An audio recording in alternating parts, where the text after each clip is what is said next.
যুদ্ধ নয় শান্তি চাই আবারও বললেন প্রধানমন্ত্রী। জনসংখ্যাকে সম্পদে রূপান্তরে কাজ করছে সরকার। ঢাকায় ব্যস্ত সময় পার করছেন মার্কিন সহকারী পররাষ্ট্রমন্ত্রী। জলবায়ু মোকাবেলায় একসাথে কাজ করার প্রত্যয়। এবং নো হেলমেট নো তেল আজ থেকে কার্যকর, জানালেন সড়ক পরিবহন ও সেতুমন্ত্রী।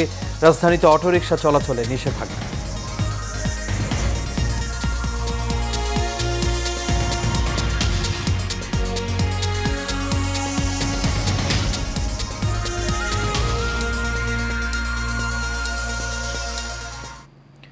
সবাইকে স্বাগত এশিয়া নিউজে। দর্শক, পুরো সংবাদ জুড়ে আপনাদের সঙ্গে আছি আমি আনোয়ার রাজ। এতক্ষণ শুনছিলেন বিআরবি কেবল ইন্ডাস্ট্রিজ লিমিটেড সংবাদ শিরোনাম। এবার চলে যাচ্ছি পুরো খবরে। জনসংখ্যাকে জনসম্পদে রূপান্তরে সরকার কাজ করে যাচ্ছে বলে জানিয়েছেন প্রধানমন্ত্রী শেখ হাসিনা। তবে সেক্ষেত্রে প্রয়োজনীয় অর্থ সংস্থান জরুরি বলে জানান তিনি। রাজধানীর একটি হোটেলে সাস্টেইনেবল ডেভেলপমেন্ট শীর্ষক আন্তর্জাতিক সম্মেলনে এসব কথা বলেন তিনি। এ সময় সরকার প্রধান বলেন, আওয়ামী লীগ সরকার কমিউনিটি ক্লিনিক চালু করেছিল, সেটি বন্ধ করে দিয়েছিল বিএনপি। তবে আবারও জনগণের স্বাস্থ্য সেবা তাদের দোরগোড়ায় পৌঁছে দিতে কাজ করছে সরকার। কাউসার আহমেদের রিপোর্টে দেখুন বিস্তারিত। রাজধানীর হোটেল ইন্টারকন্টিনেন্টালে আয়োজিত ICPD 30 global dialogue on demographic diversity and sustainable development শীর্ষক আন্তর্জাতিক সম্মেলনে যোগ দিয়ে অনুষ্ঠানের উদ্বোধন করেন প্রধানমন্ত্রী শেখ হাসিনা। 48টি দেশের প্রতিনিধিদের আমি আন্তরিক শুভেচ্ছা ও স্বাগত জানাচ্ছি। এ সময় সরকার প্রধান জনগণের ভাগ্য উন্নয়নে বর্তমান সরকারের বেশ কিছু উদ্যোগের কথা তুলে ধরেন। তবে এসব প্রকল্প বাস্তবায়নে অর্থ সংস্থান জরুরি বলে জানান তিনি। শুরু থেকেই Bangladesh ICPD programme of action বাস্তবায়নে দৃঢ়ভাবে প্রত্যয়ী। আমরা চাই সকল দেশ, বিশেষ করে উন্নয়নশীল দেশ, স্বল্পোন্নত দেশ, ক্ষুদ্র দ্বীপ রাষ্ট্রগুলো যাতে আইসিপিডির লক্ষ্যমাত্রাসমূহ অর্জন করতে পারে, সেজন্য ইউএনএফপি এর অন্যান্য উন্নয়ন সহযোগীরা আরও কার্যকর পদক্ষেপ গ্রহণে উৎসাহী হবে। জলবায়ু পরিবর্তনের ক্ষতিকর প্রভাবে জনস্বাস্থ্য সহ অন্যান্য স্বাস্থ্য ঝুঁকি থেকে বিশ্বের সকল মানুষের, বিশেষ করে মা, শিশু ও বয়স্ক জনগোষ্ঠীর নিরাপত্তা নিশ্চিতকরণে বৈশ্বিক সহযোগিতা আরও জোরদার করতে বিশেষভাবে দৃষ্টি দেওয়া প্রয়োজন বলে আমি মনে করি। এই অনুষ্ঠানেও প্রধানমন্ত্রী ফিলিস্তিনি নারী ও শিশুদের উপর চালানো আগ্রাসনের বিরোধিতা করে সবার সহায়তা কামনা করেন। একই সাথে বাংলাদেশের নারী শিশুদের নিয়ে বিভিন্ন উদ্যোগের কথা তুলে ধরেন। ইসরায়েলের গণহত্যা ও আগ্রাসনের ফলে নিপীড়িত ফিলিস্তিনি জনগণের কথা, বিশেষ করে বিপুল সংখ্যক নারী ও শিশু ফিলিস্তিনে আজ প্রয়োজনীয় চিকিৎসা ও স্বাস্থ্য সেবা থেকে বঞ্চিত। প্রতিনিয়ত জীবন মৃত্যুর সঙ্গে তারা লড়াই করছে। আমি আশা করি জাতিসংঘ সহ অন্যান্য আন্তর্জাতিক সংস্থা সেখানে সকলের জন্য, বিশেষ করে নারী ও শিশুর জন্য প্রয়োজনীয় স্বাস্থ্য সেবা নিশ্চিত করতে আরও কার্যকর ভূমিকা পালন করবে। আমরা যুদ্ধ চাই না, শান্তি চাই।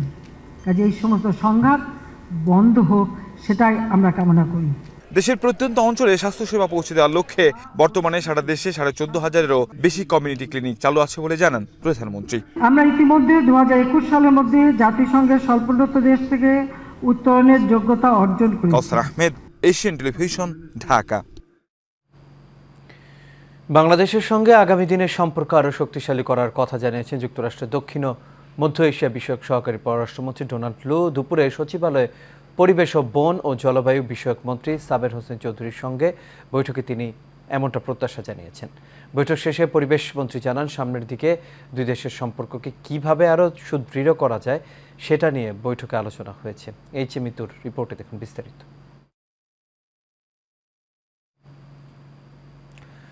দর্শক, রিপোর্টটি প্রক্রিয়াধীন রয়েছে, পরবর্তীতে হাতে পাওয়া মাত্রই আমরা আপনাদের তা জানিয়ে দেব। চলে যাচ্ছি পরবর্তী খবরে।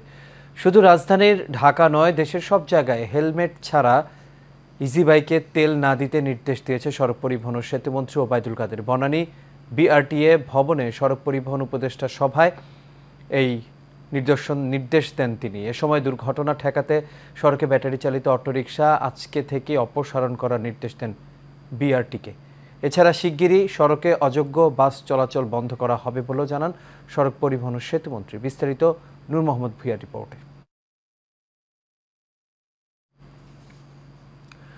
দর্শক, রিপোর্টটি প্রক্রিয়াধীন রয়েছে, পরবর্তীতে হাতে পাওয়া মাত্রই আমরা আপনাদের তা জানিয়ে দিব। চলে যাচ্ছি পরবর্তী খবরে। দেশে যেভাবে রিজার্ভ কমছে তা বাড়ার কোনো সম্ভাবনা নেই বলে মন্তব্য করেছেন বিএনপির স্থায়ী কমিটির সদস্য নজরুল ইসলাম খান। সকালে জাতীয় প্রেস ক্লাবে লেবার পার্টির প্রতিষ্ঠাতা মাওলানা মতিনের 28তম মৃত্যুবার্ষিকী উপলক্ষে আলোচনা সভায় এই মন্তব্য করেন তিনি। এ সময় তিনি বলেন, সরকারের আয় না বাড়িয়ে ও বিদেশে টাকা পাচার বন্ধে কোনো ব্যবস্থা না নিয়ে ঋণ করে রিজার্ভ বাড়ানো দেখানোর চেষ্টা করা হচ্ছে। এ সময় নাগরিক ঐক্যের আহ্বায়ক মাহমুদুর রহমান মান্না মন্তব্য করেন, অর্থনীতির বর্তমান দুর্দশা দেখে প্রধানমন্ত্রী নিজেও জানে তার পায়ের নিচে মাটি সরে যাচ্ছে। বলেন, আগামী 3 মাসের মাথায় রিজার্ভ শূন্যের কোঠায় নামবে। রিজার্ভ কমছে এবং এটা বাড়ার কোনো লক্ষণ কেউ দেখছে না। ঋণ করে বাড়ানোর চেষ্টা হচ্ছে যে IMF এর পরের কিস্তিটা পেলে রিজার্ভটা কিছু বাড়বে। আর ঋণের কিস্তি দেওয়ার জন্য যে পরিমাণ টাকা প্রতি বছরে দরকার হবে, সম্ভবত আমাদের শিক্ষা বা স্বাস্থ্য বা কল্যাণমূলক যত বাজেট, তার চেয়ে বেশি টাকা ব্যয় করতে হবে আমাদের শুধু ঋণের কিস্তি আর ঋণের সুদ পরিশোধ করতে। মোসাম্মত লাখি আক্তারকে আহ্বায়ক করে শ্যামপুর থানা 31 সদস্য বিশিষ্ট কমিটি ঘোষণা করেছে বঙ্গবন্ধু সৈনিক লীগ। মঙ্গলবার বিকেলে এশিয়ান টেলিভিশনের প্রধান কার্যালয়ে বঙ্গবন্ধু সৈনিক লীগের সভাপতি বীর মুক্তিযোদ্ধা আলহাজ মোহাম্মদ হারুন রশিদ সিআইপি এ আহ্বায়ক কমিটি ঘোষণা করেন। সৈনিক লীগ ঢাকা মহানগর দক্ষিণের তত্ত্বাবধানে গঠিত নতুন কমিটির নেতারা বীর মুক্তিযোদ্ধা আলহাজ মোহাম্মদ হারুন রশিদ সিআইপিকে ফুলের শুভেচ্ছায় সিক্ত করেন। এ সময় শ্যামপুর থানা বঙ্গবন্ধু সৈনিক লীগের আহ্বায়ক কমিটির নেতাকর্মীদের আলহাজ হারুন রশিদ সিআইপি ঐক্যবদ্ধভাবে সংগঠনের গঠনতন্ত্র অনুযায়ী চলার নির্দেশ দেন। একই সাথে আগামী দিনে স্মার্ট ও উন্নত বাংলাদেশ বিনির্মাণে প্রধানমন্ত্রী শেখ হাসিনার হাতকে শক্তিশালী করতে বঙ্গবন্ধুর আদর্শ বাস্তবায়নেরও আহ্বান জানান। এ সময় তিনি বলেন, বঙ্গবন্ধু সৈনিক লীগ আরও সুসংগঠিত হয়ে সারা বাংলাদেশে একটি রোল মডেল হিসেবে আবির্ভূত হবে। বাংলাদেশের যতগুলো সংগঠন আছে তার থেকে নাম্বার 1 হবে বঙ্গবন্ধু সৈনিক লীগ। কারণ যার নাম রয়েছে বঙ্গবন্ধু সৈনিক লীগ, একটি মাত্র সংগঠন, সেটি হলো বঙ্গবন্ধু সৈনিক লীগ। মাননীয় প্রধানমন্ত্রীর খাস অন্তরের বাবার নামে এই সংগঠন। আপনারা যাই করেন, বঙ্গবন্ধু সৈনিক লীগের যেন কোনো দুর্নাম না হয়, কোনো অন্যায় না হয়, কোনো জুলুম না হয়, কোনো চাঁদাবাজি না হয়। আমরা চাই শান্তি শান্তি। এই বঙ্গবন্ধু সৈনিক লীগ, জাতির পিতা শেখ মুজিবুর রহমান দুনিয়াতে যদি না আসতো তাহলে আমরা এই সংগঠন করতে পারতাম না। সে আশাতে আজকে দেশ পেয়েছি, পতাকা পেয়েছি। একমাত্র শেখ মুজিবুর রহমান, তার তুলনা পৃথিবীতে এরকম নেতা আসে নাই। সেই সংগঠন হলো বঙ্গবন্ধু সৈনিক লীগ। আপনারা এটাকে ধরে রাখবেন। এটাকে কিভাবে কাজ করবেন, মাননীয় প্রধানমন্ত্রী নির্দেশে আমি চলি, আপনারা চলবেন। শুধু রাজধানী ঢাকা নয়, দেশের সব জায়গায় হেলমেট ছাড়া ইজি বাইকে তেল না দিতে নির্দেশ দিয়েছে সড়ক পরিবহন ও সেতুমন্ত্রী ওবায়দুল কাদের। দর্শক, নূর মোহাম্মদ ভূঁইয়ার প্রক্রিয়াধীন রিপোর্টটি আমাদের হাতে এসে পৌঁছেছে, এখন আমরা তা দেখে নেব। সরকারের ধারাবাহিকতায় উন্নয়নে মহাসড়কে বাংলাদেশ অদম্য অগ্রগতি উন্নয়নের অভিযাত্রায় সড়ক যোগাযোগ ব্যবস্থায় দেশে অভাবনীয় সাফল্য অর্জন করেছে। কিন্তু দুর্ভাগ্যজনক হচ্ছে, রাস্তাঘাটে উন্নয়ন হলেও সড়কে থামছে না মৃত্যুর মিছিল। এ নিয়ে ক্ষোভ প্রকাশ করেন খোদ সড়ক পরিবহন ও সেতুমন্ত্রী। একটা হলো যানজট মুক্ত, আর একটা হলো দুর্ঘটনা নিয়ন্ত্রিত। এমতো অবস্থায় রাজধানীর বনানী বিআরটিএ ভবনে সড়ক দুর্ঘটনা, ফিটনেসবিহীন গাড়ি বন্ধ সহ বেশ কিছু বিষয় নিয়ে পরিবহন উপদেষ্টাদের সাথে সভা করেন ওবায়দুল কাদের। এ সময় তিনি সড়ক দুর্ঘটনায় ইজি বাইককে দায়ী করে তা ঠেকাতে আজ থেকেই ব্যাটারি চালিত অটোরিকশা অপসারণের নির্দেশ দেন। এটা সারা বাংলাদেশে এভাবে নো হেলমেট নো ফিউল, এই নীতি কার্যকরের ব্যবস্থা আমরা যদি নিতে পারি তাহলে এখানে একটা সুফল আসবে। ইদানিং হাইওয়েতে মোটরসাইকেল নতুন উপদ্রব। সেতুমন্ত্রী আরও বলেন, সড়কে শৃঙ্খলা ও সৌন্দর্য ফেরাতে শীঘ্রই ফিটনেসবিহীন গাড়ি নিষ্পত্তি করা হবে। দৃষ্টি নন্দন করা আমাদের মূল উদ্দেশ্য। আমাদের মূল উদ্দেশ্য ফিটনেস থাকতে হবে আগে, তারপর দৃষ্টি নন্দন। এখানে এ ব্যাপারে মালিকদের সঙ্গে আলোচনা করতে হবে।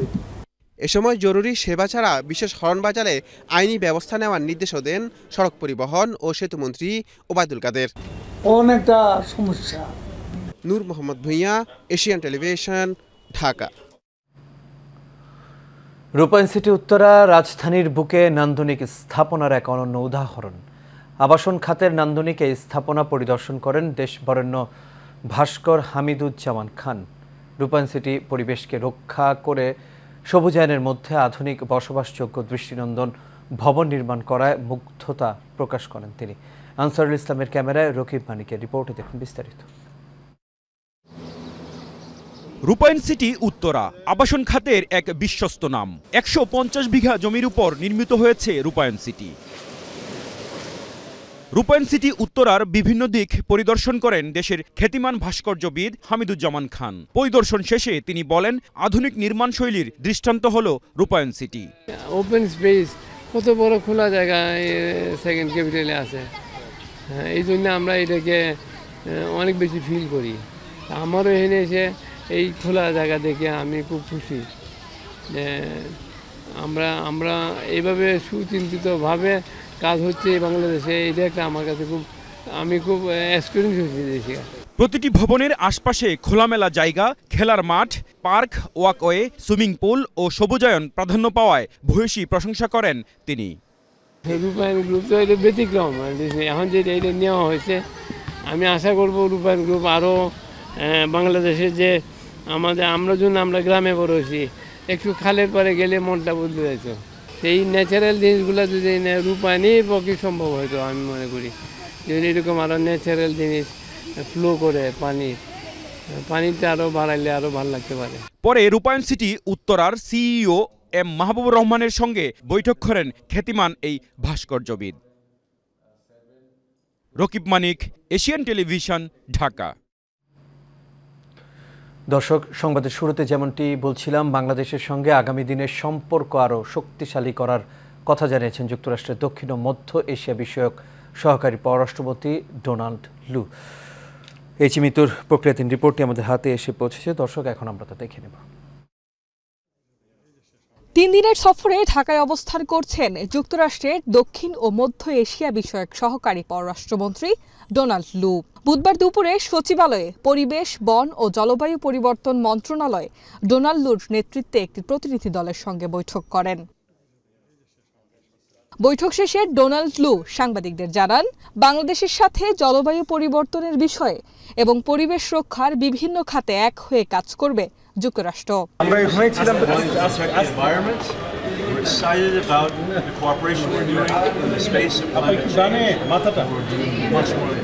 এদিকে পরিবেশ মন্ত্রী জানান, জলবায়ু ফান্ড নিয়ে কাজ করা সংস্থাগুলো থেকে সহায়তা পাওয়ার বিষয়ে বৈঠকে আলোচনা হয়েছে। জলবায়ু পরিবর্তন হচ্ছে আমরা যেটা বলি একটা ক্রস কাটিং ইস্যু। দেখেন, জলবায়ু পরিবর্তনের সাথে কৃষি সম্পৃক্ত, আমাদের পানি সম্পদ সম্পৃক্ত, আমাদের অবকাঠামো সম্পৃক্ত, সব কিছুই সম্পৃক্ত। সুতরাং এটা একটা ক্রস কাটিং এরিয়া। আমার মনে হয় না এখানে আনুষ্ঠানিক কোনো চুক্তির প্রয়োজন আছে। আমরা আমাদের যে চাহিদা আছে, আমাদের যে অগ্রাধিকারগুলো আছে, সেগুলোর আলোকে এটা আমরা সাজাবো। সামনের দিনে দুদেশের সম্পর্ককে আরও সুদৃঢ় করার বিষয়ে আলোচনা হয়েছে বলেও জানান পরিবেশ মন্ত্রী। বর্তমানে আমাদের যে সম্পর্ক আছে, সেই সম্পর্কটাকে আরও সামনের দিকে এগিয়ে নিয়ে যাওয়া, এটাকে আরও গভীর করা। Mitu, Asian television, Dhaka.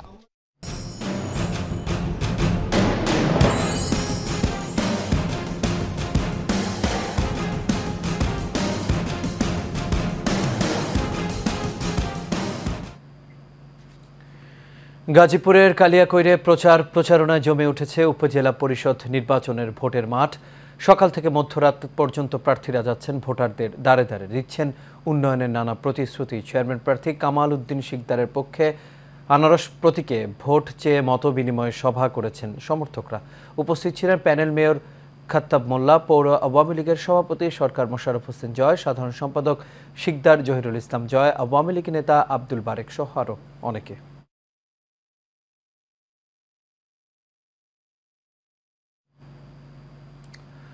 দর্শক, নির্বাচনের প্রচারণার আরো খবর জানাতে এই মুহূর্তে গাজীপুর থেকে আমাদের সঙ্গে যুক্ত হচ্ছেন সহকর্মী সামান উদ্দিন। সামান, আশা করি আপনি আমাকে শুনতে পাচ্ছেন। সামান, গাজীপুরের কালিয়াকৈরের প্রচারণার সবশেষ কি তথ্য আছে আপনার কাছে?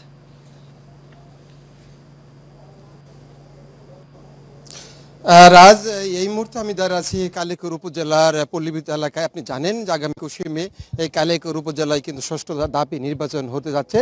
প্রার্থীরা সকাল হইতে রাত অবধি ছুটে যাচ্ছে, তাই ভোটারদের কাছে দিচ্ছেন নানান উন্নয়নের প্রতিশ্রুতি। আমি যদি এখন কথা বলি, যিনি আনারস প্রতীক নিয়ে লড়াই করতেছেন জনাব কামাল উদ্দিন শিকদার, বারবার নির্বাচিত এই উপজেলার চেয়ারম্যান প্রার্থী, তার প্রতিনিধি হিসাবে এই এলাকারই প্যানেল মেয়র জনাব সাথে আসলে কেনই বা বারবার ওনাকে নির্বাচন করবেন এবং উনি কি উন্নয়ন করছেন আপনি একটু আমাকে জানাবেন। জি, আসসালামু আলাইকুম, ধন্যবাদ। আসলে কামাল উদ্দিন শিকদার বারবার উপজেলা পরিষদের নির্বাচিত চেয়ারম্যান, বাস্তবতা অত্যন্ত ভালো মনের মানুষ। আর সবচেয়ে বড় কথা হচ্ছে আজকে শিল্প সমৃদ্ধ করেছে, এটা আসলে কামাল, এটা কালিয়াকৈর অঞ্চলের যে মানুষ খেটে খাওয়া এই অঞ্চলকে আলোকিত করেছেন। তাই একমাত্র এই ফ্যাক্টরিগুলো তারা 1000 কোটি টাকা ইনভেস্ট করেছে এলাকার ভিতরে। কামাল ভাইয়ের তার সাহসিকতার ফলেই এই সমস্ত বিভিন্ন গ্রুপের মালিক, বিভিন্ন গ্রুপ কামাল ভাইয়ের হাত দিয়েই, তো যার কারণে এলাকা আলোকিত হয়েছে। শ্রমজীবী মানুষ তার কাজ করে খাচ্ছে এবং অনেক বাড়ি আজকে ভাড়া দিয়ে তারা ভালো অবস্থায় রয়েছে। শুধু তাই নয়, কামাল ভাই সৎ মানুষ, এটা হলো বড় পরিচয়। তিনি সৎ মানুষ এবং আস্থার একটা জায়গা। কখনো তার যে অবস্থায় রয়েছে তিনি সবসময় একটু ভালো। এই জন্য আমি অনুরোধ করব এই এলাকার মানুষ সকলে দলমত নির্বিশেষে কামাল উদ্দিন শিকদারকে ভোট দিয়ে আবারও পুনরায় আনারস প্রতীকে ভোট দিয়ে জয়যুক্ত করবে, সেই প্রত্যাশা আমরা আছি। ইনশাল্লাহ সামনে তাই হবে। শুনছিলেন খাত্তাব মোল্লা যেন আনারস মার্কায় সবাইকে ভোট দেওয়ার আহ্বান জানান। এই ছিল আমার কাছে উপজেলা পরিষদ নির্বাচনের সর্বশেষ। জি সামান, আপনাকে অসংখ্য ধন্যবাদ। দর্শক, আমাদের সঙ্গে গাজীপুরের কালিয়াকৈর থেকে যুক্ত হয়েছেন সহকর্মী সামান উদ্দিন। চলে যাচ্ছি পরবর্তী খবরে। দর্শক, এবার কক্সবাজারের ঈদগাঁও উপজেলা নির্বাচনের প্রচারণার আরো খবর জানবো সহকর্মী ওসমান গনির কাছ থেকে। ঈদগাঁও উপজেলা পরিষদ নির্বাচন, এই উপজেলা পরিষদ নির্বাচনকে ঘিরে প্রার্থীরা ভোটারদের ধারে ধারে যাচ্ছেন এবং ভোট প্রার্থনা করছেন। আমার সাথে মুহূর্তে একজন সংযুক্ত হচ্ছে ঈদগাঁও উপজেলা আওয়ামী লীগের সভাপতি এবং সদর আওয়ামী লীগের সাবেক সভাপতি আবু তালেব ভাই। আমি এখন ওই চেয়ারম্যান পদ প্রার্থীর কাছ থেকে জানতে চাইবো, আপনি উপজেলা পরিষদ নির্বাচনে প্রার্থী কেন হয়েছেন এবং আপনি যদি চেয়ারম্যান প্রার্থীর নির্বাচিত জয় হন, এরপর আপনি উপজেলাবাসীর জন্য কি উপকার করবেন এবং উন্নয়নমূলক কি করবেন বলে আশাবাদী? আমি দীর্ঘদিনের একজন রাজনৈতিক কর্মী। গণমানুষের সেবা, দেশ জাতির উন্নয়ন, রাষ্ট্রের পলিসি বাস্তবায়ন আমার রাজনীতির লক্ষ্য। সে কারণেই এই নির্বাচনটা একজন রাজনৈতিক কর্মী হিসাবে আমি সরকারের উন্নয়নের অগ্রতা, এদেশের খেটে খাওয়া মানুষ তথা গ্রামের মেঠোপথ থেকে শুরু করে প্রতিটা রন্ধরে রন্ধরে পৌঁছে দেওয়ার একটা মানসিকতা নিয়ে, অঙ্গীকার নিয়ে আমি নির্বাচন করছি। স্বদেশপ্রেমী ইমানের অঙ্গ। আমাদের প্রিয় নবী মুহাম্মদ মুস্তাফা সাল্লাল্লাহু আলাইহি ওয়াসাল্লাম যখন মক্কা থেকে মদিনা হিজরত করেছিলেন, ফিরে ফিরে বারবার মক্কার দিকে তাকিয়েছিলেন। সেই থেকেই স্বদেশপ্রেমী ইমানের অঙ্গ। ঢাকার ধামরাইয়ে উপজেলা পরিষদ নির্বাচনে প্রচারণায় ব্যস্ত প্রার্থীরা। কিছুক্ষণ আগে প্রচারণার সবশেষ খবর জানিয়েছেন সহকর্মী মুস্তাফিজুর রহমান বকুল। আগামী 21 তারিখে ধামরাই উপজেলা পরিষদের নির্বাচন ঘনিয়ে আসছে দিন। ইতিমধ্যেই দাঁড়ে দাঁড়ে ঘুরছে প্রার্থীরা ভোটারের জন্য।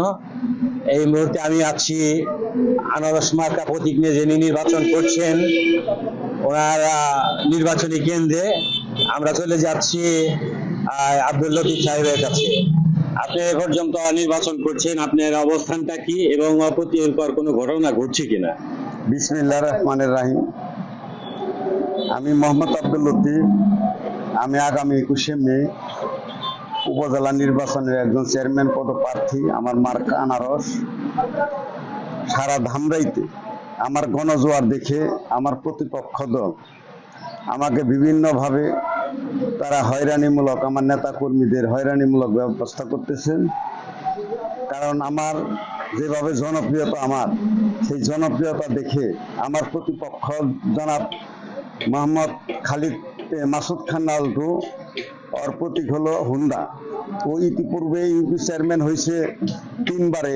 এই তার প্রতিপক্ষ প্রার্থীকে মেরে এবং এলাকায় বিভিন্ন সন্ত্রাসী করে, তারই ধারাবাহিকতায় গতকাল আমার চরসঙ্গুর একটা ক্যাম্প প্রথম সকালে ভাঙচুর করে এবং রাস্তার যত পোস্টার আছে সেটা ছিঁড়ে ফেলে অফিসে তালা মেরে দেয়। আমাদের এমনি যে 6 জন আমরা চেয়ারম্যান প্রার্থী আছি, নির্বাচনী প্রচারণা চলতেছেন। শুধু একটা ব্যক্তি খালিদ মাসুদ লালটু, উনি উচ্ছৃঙ্খল করতেছে, সন্ত্রাসী কর্মকাণ্ড চালিয়ে আজকে নির্বাচনকে বানচাল করার চেষ্টা করতেছেন।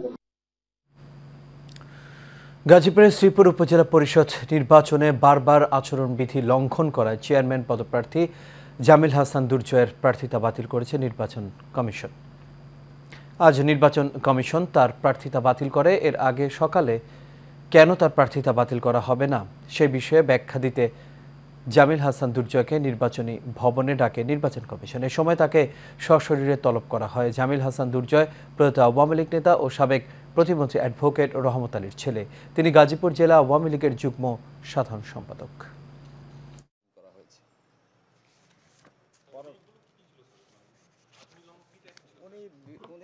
উনি অভ্যাসগতভাবে অপরাধ করেছে, ধারাবাহিকভাবে 3টা অপরাধ করেছে। ওনাকে নির্বাচনী আচরণবিধি লঙ্ঘন করেছে, ম্যাজিস্ট্রেটের কাজে ভঙ্গ করেছে, মিছিল করেছে। সকল অভিযোগগুলো কমিশন আমলে নিয়ে তার বক্তব্য শোনার পরে কমিশন সন্তুষ্ট হয়ে তার প্রার্থিতা বাতিল করেছেন।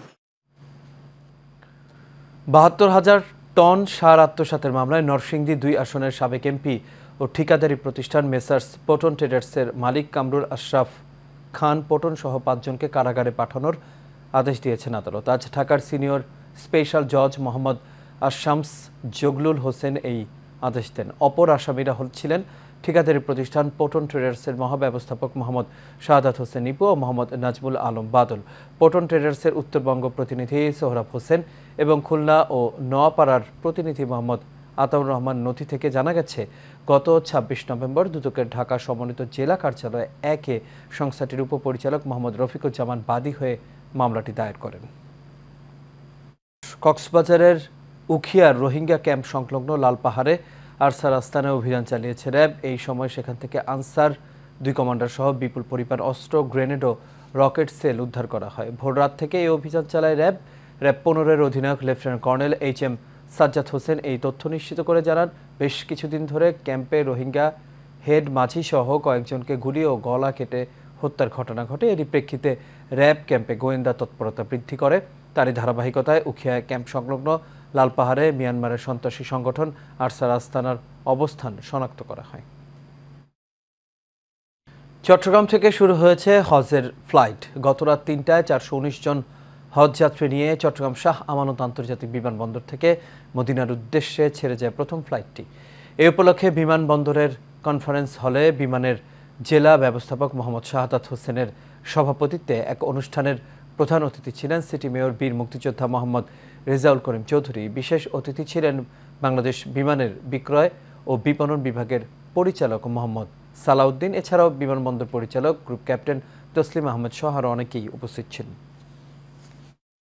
এবার খেলার খবর। ক্রিকেট। যুক্তরাষ্ট্র ওয়েস্ট ইন্ডিজে অনুষ্ঠেয় টি-20 বিশ্বকাপ খেলতে বাংলাদেশ দল আজ যুক্তরাষ্ট্রের উদ্দেশ্যে দেশ ছাড়বে। তার আগে বিকেলে বসুন্ধরা কিংস এরিনায় ক্রিকেটারদের সঙ্গে দেখা করবেন ডোনাল্ড লু ও Peter Haas. Donald Lu tiger ক্রিকেটারদের বিশ্বকাপের জন্য শুভ কামনা জানাবেন।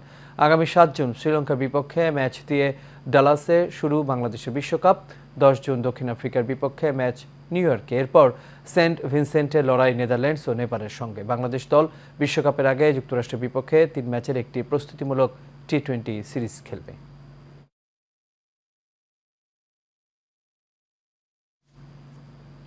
আর এর সাথে শেষ করবে এশিয়া নিউজ। তবে যাওয়ার আগে বিআরবি কেবল ইন্ডাস্ট্রিজ লিমিটেড সংবাদ শিরোনামগুলো দেখে নেব দর্শক আরও একবার।